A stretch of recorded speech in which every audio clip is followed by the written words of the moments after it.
પરંતુ જો તમને વાળ લાંબા માટેની યોગ્ય જાણકારી હોય તો તમે ચોક્કસપણે આવા વાળને પામી શકો એમ છો. નમસ્કાર દર્શક મિત્રો, ખબર છે .com ઉપરથી હું દૃષ્ટિ આપ સૌનું સ્વાગત કરું છું. મિત્રો, સુંદર વાળ, કાળા વાળ અને સિલ્કી વાળ કોને ન ગમે? હવે સુંદર વાળ માટે ઘણા બધા લોકો ઘણા બધા ઉપાયો પણ કરતા હોય છે. ઘણા બધા લોકો ડાયટ ફોલો કરતા હોય છે અને વાળને લગતા જેટલા પણ પ્રોટીન, વિટામિન્સ અથવા મિનરલ્સ હોય તેને મેળવવા માટે ઘણા સખત પ્રયત્નો પણ કરતા હોય છે. પરંતુ જો તમને વાળ લાંબા માટેની યોગ્ય જાણકારી હોય તો તમે ચોક્કસપણે આવા વાળને પામી શકો એમ છો. હવે ઘણા લોકો એવું કહે છે કે વાળની લંબાઈ વધારવા માટે ઘણા બધા પ્રયત્નો કરવા પડતા હોય છે, ઘણો બધો સમય રાહ જોવો પડતો હોય છે. પરંતુ જો તમે પણ આવા વાળ ઈચ્છી રહ્યા હોય તો આ સમાચાર આપના માટે છે. મિત્રો, જો એક જ મહિનામાં વાળ લાંબા કરવા હોય તો હવે એમ પ્રશ્ન થશે કે એક મહિનામાં વાળ લાંબા કઈ રીતે થઈ શકે? જો તમે આવા ઉપાયો અપનાવો છો તો તમને સફળતા મળી શકે.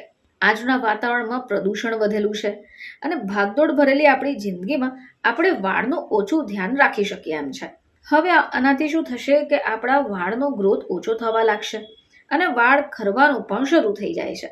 હવે લગભગ ઘણા બધા લોકો આ સમસ્યાથી પીડાતા હશે. જો આ સમસ્યા દૂર કરવી હોય તો ઘણા મોંઘી પ્રોડક્ટ્સનો ઉપયોગ કરતા હોય છે. પરંતુ જો તમને પણ આવી સમસ્યા સતાવતી હોય તો તમે પણ ઘરેલું ઉપાયની મદદ લઈ શકો. તો આનાથી તમારા વાળ એક મહિનામાં વધવા લાગશે. તો વાળને જો લાંબા અને ભરાવદાર બનાવવા હોય તો તમે મીઠા લીમડાના પાનનો ઉપયોગ કરી શકો. આ મીઠા લીમડાના પાન તમારા વાળના ગ્રોથ માટે સારા માનવામાં આવે છે. હવે જો તમારે આવું સિરમ તૈયાર કરવું હોય તો એને બનાવવા માટે તમારે 6 કે 7 મીઠા લીમડાના પાન, 5 ચમચી નારિયેળ તેલની જરૂર પડશે. હવે તમારે શું કરવાનું કે એક બાઉલ લઈને એની અંદર નારિયેળ તેલ, મીઠા લીમડાના પાન નાખીને એને ગરમ કરી દેવાનું છે.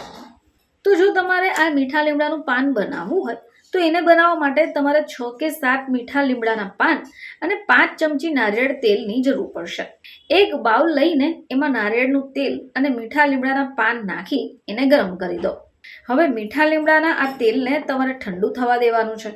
હવે તેલને સ્કેલ્પમાં સતત 1 મહિના સુધી મસાજ કરો. આ તેલ લગાવ્યા બાદ તમારે શેમ્પૂ પણ કરી લેવાનું છે. તેનાથી વાળનો ગ્રોથ વધારવામાં તમને મદદ મળશે. આ સિવાય એલોવેરા અને ઈંડાની મદદથી પણ તમે પોતાના વાળને કાળા અને ભરાવદાર બનાવી શકો. જેના માટે 2 ચમચી એલોવેરા જેલ અને 1 ઈંડું લઈ લો. સૌથી પહેલા તમારે બાઉલમાં એલોવેરા જેલ અને ઈંડાના સફેદ ભાગને અલગ કરી મિક્સ કરી દેવાનું છે અને બાદમાં આ મિશ્રણને વાળમાં લગાવી દેવાનું છે. આ મિશ્રણ તમે વાળમાં એપ્લાય કરો એટલે અડધો કલાક માટે એને રહેવા દો. બાદમાં શેમ્પૂ કરી દો. આનાથી વાળમાં ચમક પણ આવશે. તો મિત્રો, જો તમે પણ પોતાના વાળને લઈને ખૂબ ચિંતિત હો તો આ ઘરેલું ઉપાયની મદદથી વાળના ગ્રોથને ઝડપથી વધારી શકો, જે વાળને મજબૂત અને શાઇની બનાવવામાં પણ મદદ કરશે.